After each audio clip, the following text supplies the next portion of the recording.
Бул эми тилсиз жол. Мындан эч ким страхован эмес. Мындан Алла тааланын буйругу экен.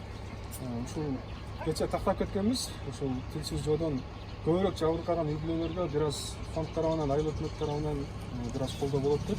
Бүгүн биз ошол Курчап өнүктүрүү фондунун жигиттери менен бирдешип, бул жерде биздин фонд жетекчиси турат, Жеңиш акабыз.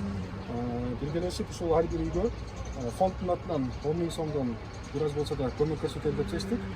Бул жерде 15 000 сом, 10 000 сом Курчап өнүктүрүү фондунун атынан, ал эми 5 000 сом айыл өкмөттүн атынан. Ушуну аз болсо да жетпей көрүп, ушул керегиңиздерге жаратып аласыздар буюрса. Рахмат. Аз болсо да көптөн көрүп, ушунун жерден чыгарылган советке баракаңыздарга, техникаларга бул жерге шагылат деп турганда бир аз жаратып аласыздар, Шуну кабыл алып коюңуздар. Алла разы болсун.